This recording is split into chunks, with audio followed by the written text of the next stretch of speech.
ಈ ಕೆಲಸ ಮಾಡದಿದ್ರೆ ಇನ್ನು ಮುಂದೆ ಫ್ರೀ ಕರೆಂಟ್ ಸಿಗೋದಿಲ್ವಾ?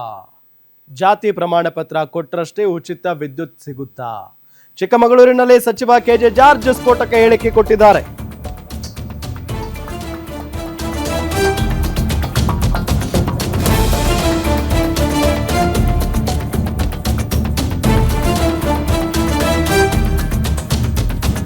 ಚಿಕ್ಕಮಗಳೂರಿನಲ್ಲಿ ಕೆಜೆ ಜಾರ್ಜ್ ಸ್ಫೋಟಕ ಹೇಳಿಕೆಯನ್ನ ಕೊಟ್ಟಿರೋದು.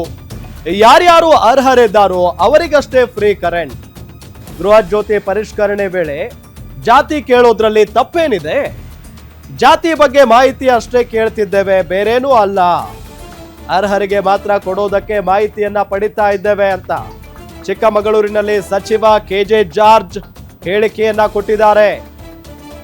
ಜಾತಿ ಸಮೀಕರಣವನ್ನು ಕೂಡ ಮಾಡ್ತಾ ಇದ್ದಾರೆ. ಜಾತಿ ಗಣತಿನೂ ಕೂಡ ಇದೇ ವಿಚಾರವನ್ನ ಮುಂದಿಟ್ಕೊಂಡು ಯಾರಿಗೂ ಗೊತ್ತಾಗದ ರೀತಿಯಲ್ಲಿ ಮಾಡ್ತಾ ಇದ್ದಾರೆ ಸರ್ಕಾರದವರು ಅಂತ ಹೇಳಿ ಚರ್ಚೆ ನಡೀತಾ ಇದೆ. ಎಲ್ಲದರ ನಡುವೆ ಈಗ ಕೆಜೆ ಜಾರ್ಜ್ ಅವರು ಕೂಡ ಇದಕ್ಕೆ ಸಂಬಂಧಪಟ್ಟಂತೆ ಸ್ಪಷ್ಟನೆಯನ್ನ ಕೊಟ್ಟಿದ್ದಾರೆ. ಇವತ್ತಿಂದಲ್ಲ, ಅದು ಸರ್ಕಾರ ಮುಂದಾಗಿದೆ. ಅದು ಯಾವಾಗ ಅಂದ್ಬಿಟ್ಟು ಮನೆಗಳಿಗೆ ಕೊಡ್ತೀವಿ, ಆಗ ಗೊತ್ತಾಗ್ತದೆ ನಮ್ಮ ಪರಿಷ್ಕರಣೆ ಮಾಡ್ತೀವಿ ಅಲ್ಲ. ಪರಿಷ್ಕರಣೆ ಅಲ್ಲ, ಅರ್ಹರಿದ್ದಾರ ಎಲ್ಲರಿಗೂ ಸಿಗ್ತದೆ. ಅನರ್ಹರು ಯಾರಿದ್ರೆ ಅವ್ರನ್ನ ಮಾತ್ರ ವಿಡೌಟ್ ಮಾಡ್ತೀವಿ. ನೋಡಿ, ಅದು ನೀವು ಫಾರ್ಮ್ ಕೊಡ್ತೀವಲ್ಲ, ಆಗ ನೀವು ನೋಡ್ಕೊಳ್ಳಿ. ಅದ್ರಲ್ಲಿ ಏನು ತಪ್ಪಿದೆ? ಜಾತಿಗೆ ಅಂದ್ಬಿಟ್ಟು ಎಲ್ಲರಿಗೂ ಸಿಗ್ತದೆ.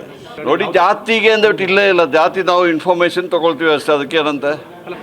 ನೋಡ್ರಿ, ನೀವು ನಿಜ ಕೇಳಿ, ನಿಮಗೆ ನೀವು ಮಾಧ್ಯಮದವರು ಅನರ್ಹರಿಗೆ ಕೊಡಬೇಕಾ ಬೇಡವಾ ಅಂತ ಕೇಳ್ತೀರಾ? 1,64,00,000 ಫಲಾನುಭವಿಗಳಿದ್ದಾರೆ, ಕೊಡ್ತಾ ಇದ್ದೀವಿ ಅವರಿಗೆ. ಅದಕ್ಕೆ ಈಗ ನಾವು ಪರಿಷ್ಕರಣೆ ಏನು ಮಾಡ್ತಾ ಇಲ್ಲ. ಯಾರು ಅರ್ಹರಿದ್ದಾರೆ ಎಲ್ಲ ಕೊಡಲಿಕ್ಕೆ ಡೀಟೇಲ್ಸ್ ತಗೊಳ್ತಾ ಇದ್ದೀವಿ. ನಿಮಗೆ ಯಾಕೆ ಗಾಬರಿ? ಈಗ ಹೇಳಿ ಬ್ಯಾಕ್ ಹೇಳಿ. ನೋಡಿ, ಪ್ರಣಾಳಿಕೆ ಏನು ಹೇಳಿದೀವಿ? 200 ಯೂನಿಟ್ ತನಕ ಕೊಡ್ತೀವಿ ಅಂತ ಹೇಳಿದೀವಿ. ಅದ್ರ ಬಗ್ಗೆ ಅವರೈತೆ ಅದು ಕೊಡ್ತಾ ಇದ್ದೀವಿ. 1,64,00,000 ಫಲಾನುಭವಿಗಳಿಗೆ ಕೊಡ್ತಾ ಇದ್ದೀವಿ, ಅದರ ಕುಟುಂಬದವರಿಗೆ. ಇವತ್ತು ಯಾರಾದರೂ ಅನರ್ಹರಿದ್ದರೆ ಮಾತ್ರ ಅದನ್ನು ಗೊತ್ತಾಗಬೇಕಲ್ಲ. ಎಷ್ಟೋ ಕಂಪ್ಲೇಂಟ್ಸ್ ಬರ್ತಾ ಇದೆ, ಅದರ ವಿಚಾರದಲ್ಲಿ ನಾವು ಡೀಟೇಲ್ಸ್ ತಗ್ತೀವಿ.